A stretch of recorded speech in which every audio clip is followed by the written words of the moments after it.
All right, so episode 2, options basics.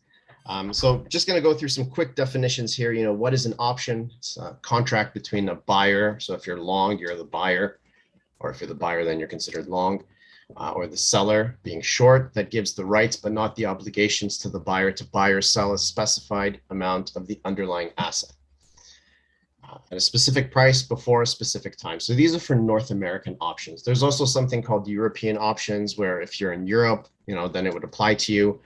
But those options cannot be exercised before the expiration date. That's one of the main differences between North American options and European options. The strike price, or the exercise price, it's the price at which the underlying can be bought or sold in the future, right? So this is agreed upon between the buyer and the seller when they enter into that contract. Right. So when you're buying a contract, say it's the $75 strike price, then that's the strike price or the exercise price at which the shares would be assigned if that was to happen. The expiration date. So that is when the options expire. Monthly options expire on the third Friday of the month. Technically, it's a Saturday, but whatever. And then an opening transaction. So when a new position is opened, it will increase the open interest by 1. When it's closed out, it will decrease the open interest by 1. The trading unit. So if you're trading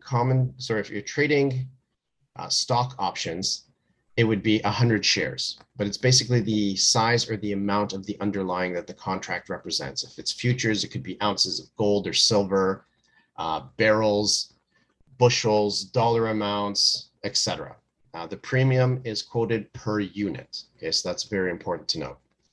The options price is made up of 2 components. It has the intrinsic value, which is the real value, and the extrinsic value, which is basically, time and volatility. So the intrinsic value is the real value that the option has. If JMS stock or XYZ stock is trading at $100 and the call on the stock has a strike price of 90, then this option would have $10 of intrinsic or real value. Okay. The extrinsic value is time value. So all at the money and out of the money options are made up of only time value.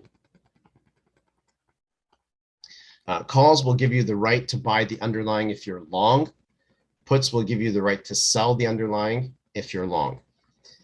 Out of the money is when the strike price is above the current market price for calls. So if you buy an $80 call and the current price is $75, that is out of the money. If you're long calls. If you are long puts, then the strike price would be below the current market price. At the money is just the next closest strike price to the current market price. And then in the money is when the current market price is above the strike price for calls and when the market price is below the exercise price for puts.